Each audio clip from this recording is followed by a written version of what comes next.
Si je vous disais ce matin, bienvenue dans l'antichambre du paradis, si je vous disais que vous vous trouviez en cet instant présent devant la porte d'entrée de la maison où habite Dieu de toute éternité, vous vous trouvez ici au bureau d'accueil du royaume des cieux, dans le vestibule du palais impérial du Créateur tout-puissant, Dieu le Père, le Fils et le Saint-Esprit.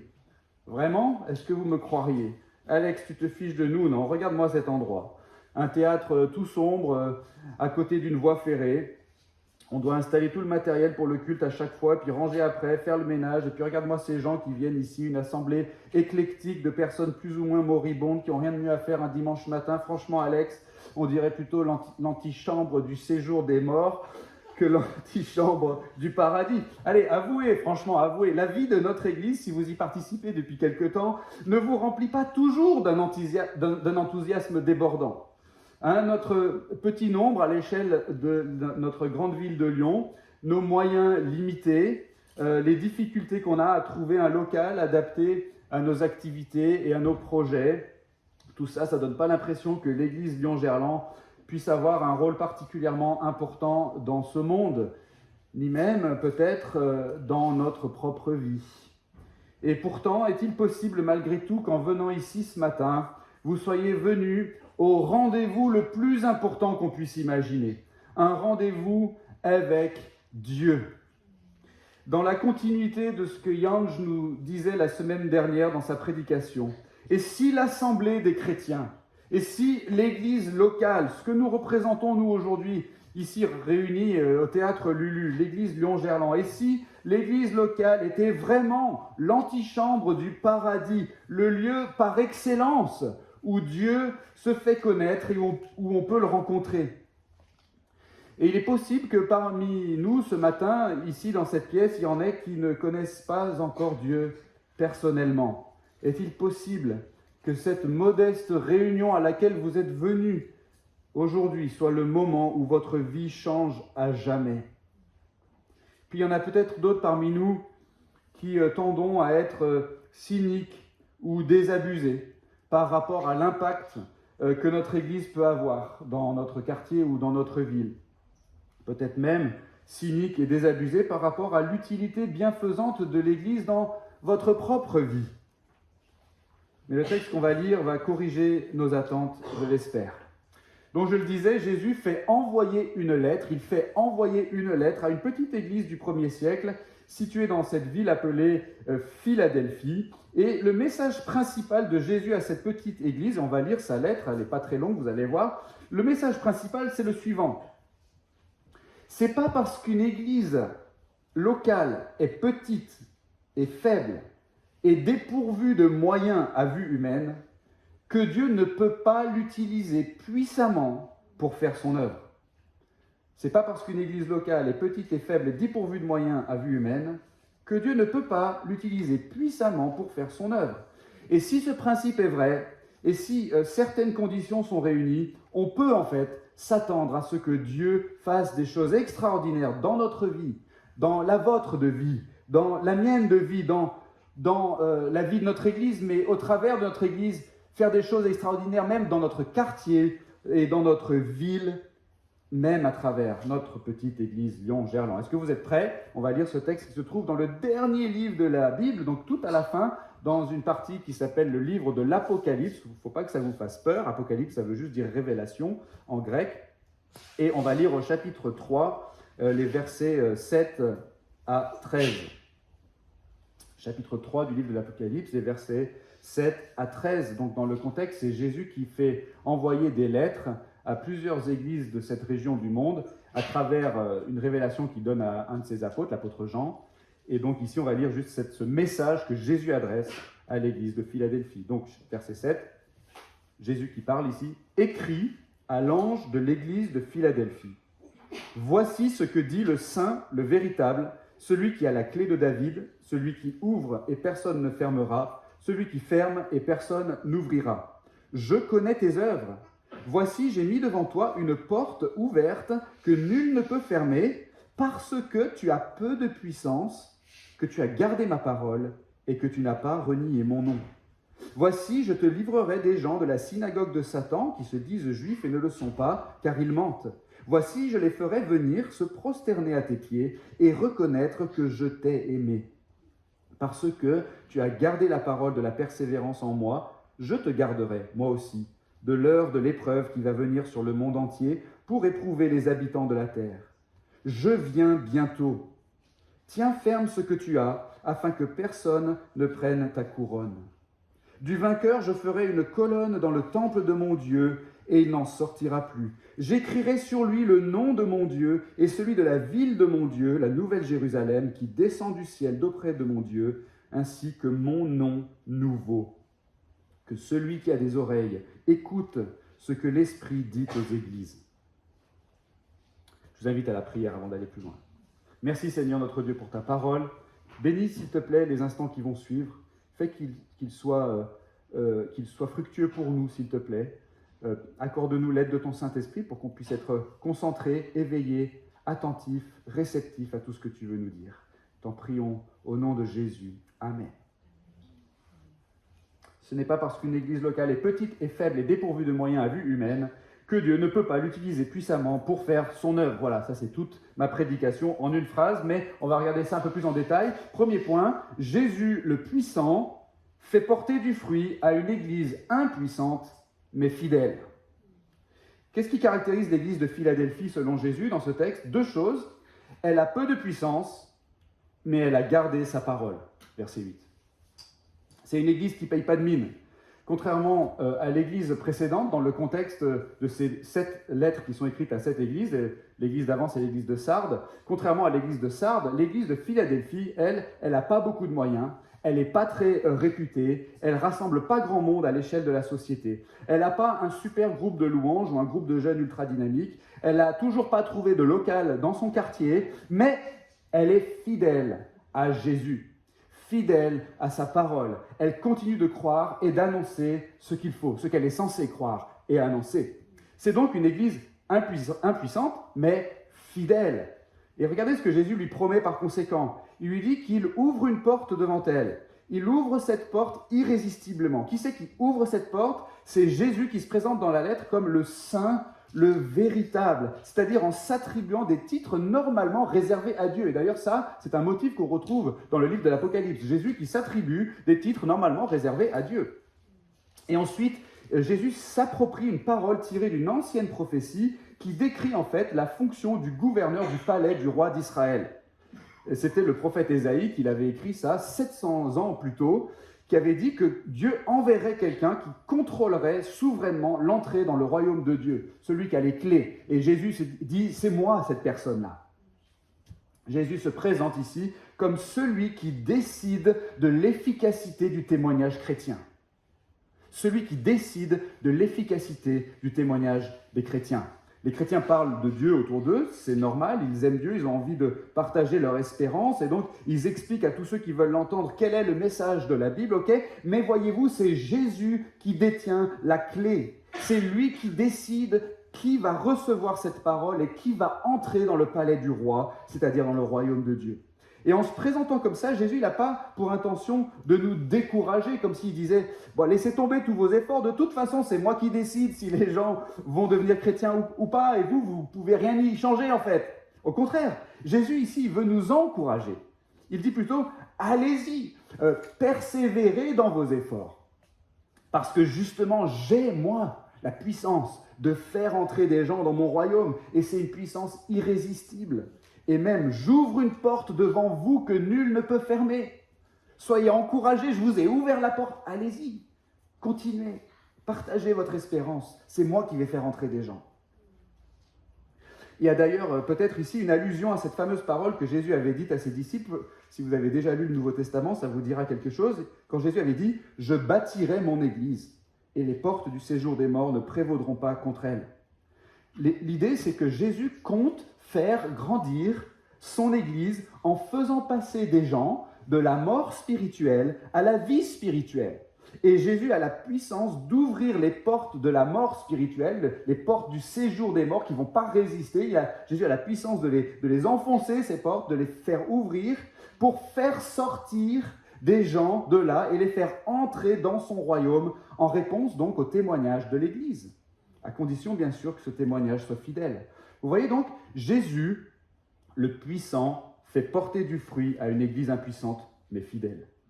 Jésus est si puissant, nous dit le texte, qu'il va même convertir des gens de la synagogue de Satan, verset 9, c'est-à-dire les gens à Philadelphie à cette époque-là qui étaient les plus fervents contradicteurs des chrétiens, les persécuteurs des chrétiens. Vous savez, on a dans notre Église plusieurs personnes qui peuvent témoigner de la capacité de Jésus à leur faire changer d'avis alors qu'elles étaient résolument et même passionnément opposées au message de la Bible. Cherchez à connaître les gens autour de vous et demandez-leur quel est leur cheminement dans la foi et vous serez encouragés de voir que Jésus a les clés pour faire entrer des gens dans son royaume. Souvent, Dieu a utilisé des chrétiens pour faire connaître le message de la Bible aux gens qui sont aujourd'hui des croyants. Donc certes, il utilise des chrétiens, mais en fin de compte, ce ne sont pas ces chrétiens-là, si fidèles qu'ils aient pu être, ce ne sont pas ces chrétiens-là qui ont converti ces autres personnes. C'est Jésus, en fait, agissant par son esprit dans leur cœur. C'est Jésus qui ouvre la porte devant l'Église, c'est-à-dire qui rend le témoignage des chrétiens efficace. Quel est ce témoignage? Ce témoignage chrétien, c'est l'annonce de la bonne nouvelle qui est au cœur de la Bible, à savoir que Dieu a ouvert un chemin pour qu'on puisse le connaître et vivre éternellement avec lui. On était séparés de Dieu, voyez-vous, par notre faute, nous les humains. Mais Dieu nous a aimés quand même et il s'est approché de nous par Jésus et il a pris sur lui tout ce qui nous séparait de lui. C'est le sens de ce que Jésus a fait en souffrant, en agonisant et en mourant sur la croix et ensuite en ressuscitant le troisième jour. Et maintenant et désormais, si on fait confiance à Jésus, on peut demander pardon à Dieu et il nous pardonnera. On peut s'approcher de lui et il nous accueillera. Et peut-être qu'en entendant ce message aujourd'hui, pour la première fois, vous vous rendez compte que vous vous tenez devant la porte d'entrée de la maison de Dieu et que Jésus a la clé et qu'il tient la porte ouverte et qu'il vous invite à entrer. Jésus a même dit « Moi, je suis la porte. Si quelqu'un entre par moi, il sera sauvé. Moi, je suis le bon berger donne sa vie pour ses brebis. » Et peut-être qu'en ce moment précis, vous entendez et reconnaissez la voix de votre berger, le Seigneur Jésus qui vous aime et qui vous appelle puissamment à lui. Alors passez par la porte, entrez. Et si vous êtes déjà entré, si vous faites déjà partie de la famille de Dieu, soyez encouragés. Car l'œuvre que Dieu compte accomplir dans ce monde, et a fortiori dans notre quartier de Gerland et dans votre vie, l'œuvre qu'il compte accomplir ne dépend pas de la taille, de la richesse ou du confort de notre Église. Et c'est ce que nous confirme la suite du texte. Deuxièmement, Jésus promet à l'Église fidèle de la soutenir jusqu'à la victoire. Jésus fait référence ici, dans les versets 10 et 11, à une épreuve ou une tentation qui va venir sur le monde entier. Et comme souvent dans le livre de l'Apocalypse, on ne peut pas être absolument sûr de ce à quoi Jésus fait allusion ici. Il est possible que Jésus fasse référence à une période de persécution qui va toucher l'ensemble des chrétiens au 1er et au 2e siècle. Il est possible aussi que Jésus fasse référence en fait à l'épreuve au sens général de la vie ici-bas, qui n'est pas facile, avec, oui, ses persécutions pour certains, mais aussi ses tentations et ses souffrances pour nous tous. Quoi qu'il en soit, Jésus promet à son Église de la garder jusqu'au bout, au travers de cette épreuve, qu'elle soit ponctuelle ou qu'elle soit générale, et de la garder jusqu'au jour où Jésus viendra, vous avez vu ce qu'il dit au verset 11, et où l'Église recevra sa couronne. Ici, Jésus semble faire référence à ce jour futur où, d'après la Bible, Jésus se manifestera de nouveau, cette fois de manière indéniable au monde entier. Ce jour-là, d'après les Écritures, tout mal sera détruit, toute injustice sera parfaitement et définitivement corrigée, et les croyants seront délivrés à jamais de la souffrance et de la mort. Ça vous intéresse comme programme? Ça, c'est la couronne dont parle Jésus ici, dont il avait d'ailleurs déjà parlé un peu plus tôt dans le contexte, dans une autre lettre, donc adressée à une autre église, à l'église de Smyrne en l'occurrence. Couronne, en grec, c'est Stéphanos, donc un petit chapeau bas, notre ami Stéphane, qui porte bien son nom. C'est un beau prénom, Stéphane. Ça veut dire couronne. La couronne, c'est le fruit du travail accompli. Le diplôme de fin d'études, le trophée, la médaille pour celui qui achève la course selon les règles. Et Jésus, donc, ici, il est en train de promettre de garder son Église jusqu'à la fin du parcours. Mais ce n'est pas une promesse inconditionnelle. Jésus dit, je te garderai, verset 10, parce que tu as gardé. Vous avez vu ? Et ensuite, tiens ferme ce que tu as, afin que, verset 11. Ce que Jésus veut dire par là, c'est que notre foi est l'instrument de notre persévérance. La promesse est sous condition de notre foi. De notre foi. Mais c'est pas pour dire qu'on doit gagner le droit d'être gardé par Jésus. Pensez à toutes ces personnes qui sont ensevelies en Turquie, justement, en ce moment, suite à ce terrible tremblement de terre qui a eu lieu la semaine dernière.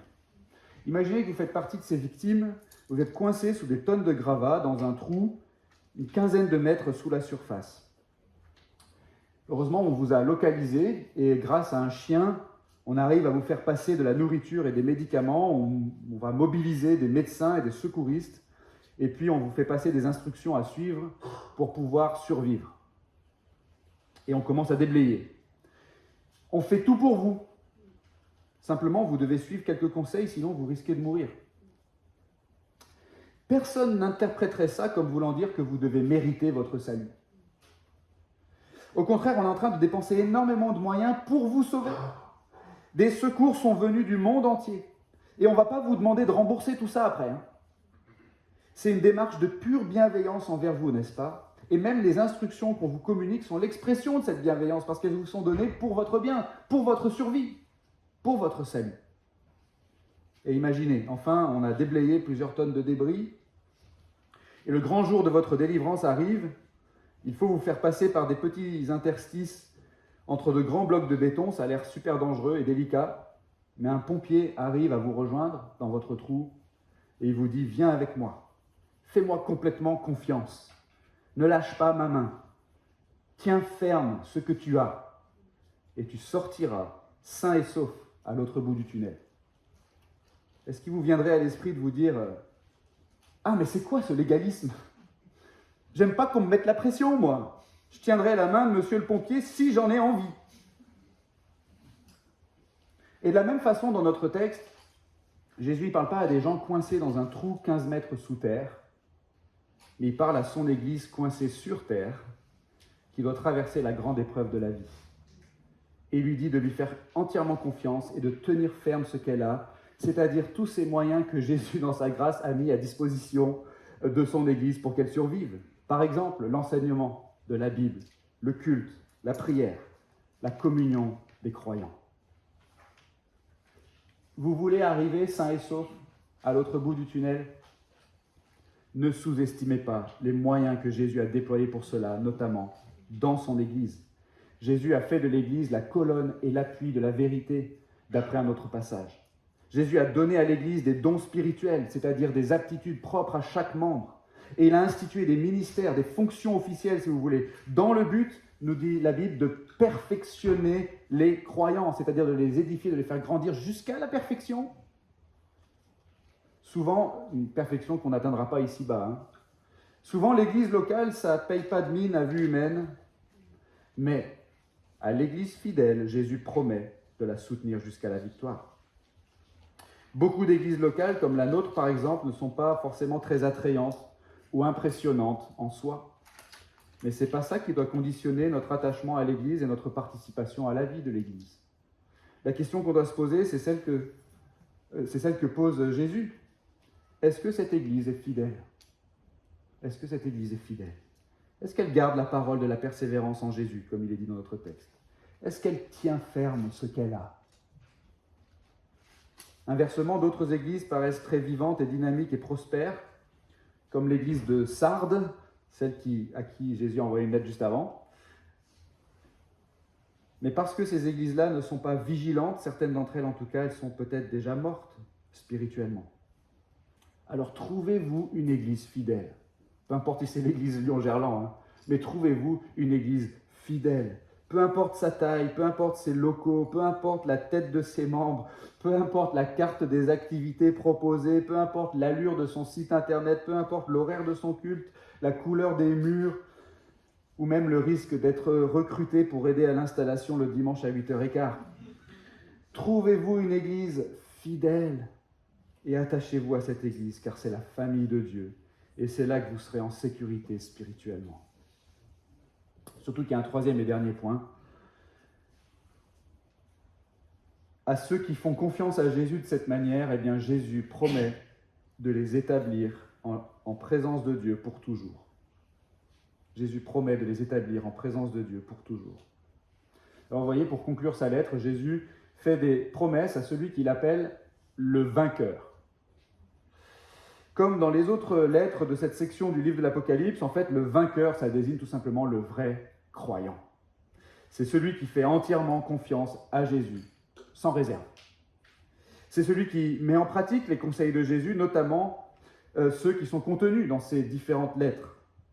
Et je le disais, il y en a 7 des lettres dans cette section du livre de l'Apocalypse, pour représenter, à mon avis, la diversité de toute l'Église chrétienne. Et donc, ce sont 7 lettres, non pas adressées à 7 églises séparément, mais en fait adressées à toutes les églises. C'est pour ça que le texte dit que celui qui a des oreilles écoute ce que l'Esprit dit aux églises. Alors, concernant le vainqueur, tout d'abord, Jésus dit qu'il fera de lui une colonne dans le temple de Dieu et qu'il n'en sortira plus, verset 12. Alors ça, c'est une image très très frappante. Vous savez pourquoi ? Parce que la ville de Philadelphie, justement, était habituée aux tremblements de terre.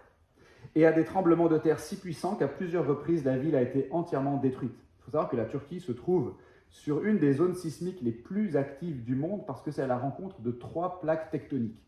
Donc les tremblements de terre comme ceux qu'il y a eu la semaine dernière, ce n'est pas quelque chose de nouveau dans l'histoire de cette région du monde. Et à l'époque où cette lettre a été envoyée à l'Église, certains membres de l'Église se souviennent peut-être du dernier tremblement de terre qui a eu lieu en l'an 17 et qui non seulement a détruit la ville, mais qui s'est prolongé ensuite par des répliques terribles, si terribles que pendant 3 ans, les habitants ont vécu dans des tentes parce qu'ils ne pouvaient pas reconstruire leurs habitations. Mais Jésus, donc vous voyez, oppose à cette précarité et cette vulnérabilité que les habitants de Philadelphie connaissaient bien. Il oppose à cela le caractère indestructible de l'espérance chrétienne. Jésus parle à des gens qui prennent part à la vie d'une église fragile et insignifiante à vue humaine, et Jésus leur dit, vous êtes, vous, là, les chrétiens de Philadelphie, vous êtes sur le perron de la demeure éternelle de Dieu, et une place vous y est réservée pour toujours. Votre petite église a l'air précaire ? Détrompez-vous, je suis, dit Jésus, je suis le saint, le véritable, j'ai la clé du palais de Dieu, et votre église en est le parvis. Et donc Jésus renverse complètement notre point de vue naturel et humain. Et Jésus va plus loin encore, en disant que le croyant fidèle, le vainqueur, va porter le nom de Dieu, et le nom de la ville de Dieu, et le nom de Jésus. En fait, quand on porte le nom de quelque chose, c'est qu'on est intimement identifié à cette chose. Jésus ne veut pas dire qu'on va tous s'appeler Jésus, ou qu'on va tous s'appeler Yahvé au paradis, ou Jérusalem. Ce qu'il veut dire, c'est que la place du croyant fidèle est proprement inscrite, pour ainsi dire, auprès de Dieu, inscrite dans la nouvelle Jérusalem, qui est une image du paradis, parce que le croyant fidèle est uni à Jésus par la foi. Et donc c'est comme si tout ce qui concerne Jésus concerne maintenant tous ceux qui sont attachés à lui par la foi. Et tout l'héritage de Jésus, le Fils éternel de Dieu, est maintenant destiné aussi à ceux qui sont unis à lui par la foi. Le texte dit que c'est le nom de Dieu qui est inscrit sur le croyant fidèle et le nom de la ville de Dieu. C'est en quelque sorte un tatouage spirituel que nous portons aux yeux de Dieu, le signe de notre appartenance à Dieu qui garantit que Dieu va nous accueillir auprès de lui. D'ailleurs, le baptême chrétien est un signe visible qui pointe vers cette réalité invisible, promise à tous ceux qui font confiance à Jésus. Et en fait, parfois on l'explique comme ça, on dit que le baptême chrétien nous fait porter une marque extérieure qui pointe vers la marque intérieure promise à tous ceux qui reçoivent par la foi les bienfaits spirituels promis dans l'alliance de Dieu avec son peuple. Mais cette marque intérieure, la marque intérieure, c'est le sceau du Saint-Esprit qui nous scelle pour le jour de la rédemption. Et il n'y a rien qui peut effacer ce tatouage spirituel que Dieu nous a appliqué par son Saint-Esprit si notre foi est en Jésus. Et le nom nouveau, verset 12, le nom nouveau de Jésus, Jésus dit « mon nom nouveau », ce n'est pas quelque chose de tout à fait nouveau dans le texte, puisque Jésus a mentionné quelque chose de similaire dans sa lettre à l'église de Pergame, une autre des lettres précédentes. Le caractère nouveau du nom de Jésus dans ce contexte, c'est en fait une référence à l'œuvre accomplie une fois pour toutes de Jésus. La nouveauté donc dans l'histoire du salut, la nouveauté dans ce que Dieu a fait pour sauver son peuple. Jésus est mort et il est ressuscité, il est ensuite monté au ciel pour régner sur toute la création, c'est comme s'il avait un nom nouveau. Et en appliquant ce nom nouveau aux croyants, Jésus veut dire que les croyants fidèles sont associés à Jésus dans cette œuvre et dans ce triomphe. Un peu comme quand un joueur de foot est recruté pour jouer dans un grand club, disons le FC Barcelone, on lui met un maillot qui porte le nom du club et le joueur est instantanément associé à la gloire du club.